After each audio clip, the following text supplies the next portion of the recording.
Hello students, तो शुरू करते हैं आज का क्लास। बिना समय गंवाए शुरू करते हैं क्वेश्चंस को। विज्ञान के कुछ अति महत्वपूर्ण प्रश्न, जैसा कि मैंने पहले भी कहा था, ऑब्जेक्टिव में आपको बताऊंगा। आज मैं बता रहा हूं उस क्वेश्चंस को। ऑब्जेक्टिव के ये क्वेश्चंस बहुत इंपॉर्टेंट है, प्रीवियस ईयर के क्वेश्चन पूछे गए हैं और अभी आगे आने वाले जो आपका बोर्ड है एग्जामिनेशन, जो बहुत जल्दी है आपका, बहुत तुरंत होगा एग्जाम, उसमें भी ये क्वेश्चंस आने की प्रबल संभावनाएं हैं।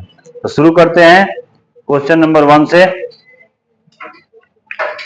कहता है इनमें से कौन पादप हार्मोन है। देखिए क्वेश्चन है आपका, इनमें से कौन पादप हार्मोन है। पादप हार्मोन का मतलब होता है ऐसा हार्मोन जो पौधों में पाया जाता है।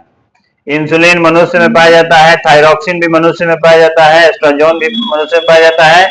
यह जो साइटोकाइनिन है यह एक पादप हार्मोन होगा, यानी 1 का आंसर डी जो है सही होगा। दूसरा, सुरंगम किस राज्य की जल संग्रहण व्यवस्था है। देखिए सुरंगम जो है किस राज्य की जल संग्रहण व्यवस्था है, तो इसका उत्तर होगा केरल। केरल एक ऐसा राज्य है जिसमें सुरंगम जो है जल संग्रहण व्यवस्था है। तीसरा क्वेश्चन है, दांतों को साफ करने के लिए दंत मंजन प्रायः होता है। जो दांतों को हम लोग साफ करते हैं तो उसमें दंत मंजन जो होता है क्षारीय होता है, अम्लीय होता है, लवण युक्त होता है, या इनमें से कोई नहीं। तो इसका आंसर होगा कि वह होता है क्षारीय। चौथा नंबर क्वेश्चन है, किसी लेंस द्वारा उत्पन्न आवर्धन का एसआई मात्रक क्या होगा। देखिए आवर्धन का एसआई मात्रक जो होता है, अगर एसआई मात्रक की बात करें तो आवर्धन का एसआई मात्रक होता ही नहीं।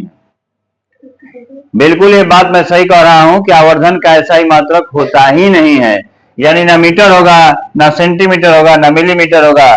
यह मात्रक विहीन होगा, यानी इसका कोई मात्रक नहीं होगा।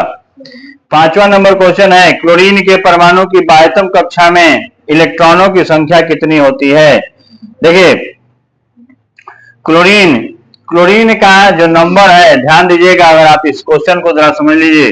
क्लोरीन की परमाणु संख्या जो है 17 है, और 17 में अगर इसका हम लोग लिखे इलेक्ट्रॉनिक विन्यास तो लिखेंगे 2 8 7, यानी अंतिम कक्षा में 7 इलेक्ट्रॉन होंगे। अंतिम कक्षा में इसके इलेक्ट्रॉन की संख्या होगी 7। क्वेश्चन नंबर 6 देखते हैं, कौन सा हाइड्रोकार्बन सबसे सरल यौगिक है। देखिए इनमें जो चारों दिए गए हैं, चारों हाइड्रोकार्बन है, ब्यूटेन भी है, प्रोपेन भी है, इथेन भी है और मीथेन भी है। तो इसका सही आंसर जो है मीथेन होगा। मीथेन इन सब में सबसे सरल यौगिक है। बढ़ते हैं 7 नंबर क्वेश्चन की तरफ और देखते हैं क्या कहता है। निम्न में से कौन सा संबंध सत्य है। V = I/R गलत है, V = R/I ये भी नहीं होगा, V = I/R यही हमारा सही आंसर प्राप्त होगा।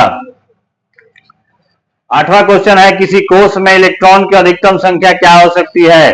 तो देखिए इसका फॉर्मूला होता है 2n², ये आपको बताया गया होगा पहले भी, बहुत ही आसान सा था। अगला क्वेश्चन है 9, निम्न में से बौने पौधे को दर्शाता है। देखिए बौना पौधा और लंबा पौधा, लंबा पौधा को कैपिटल टी से और बौने पौधे को स्मॉल टी से डिनोट किया जाता है। यह दोनों स्मॉल टी हो गया आपका आंसर।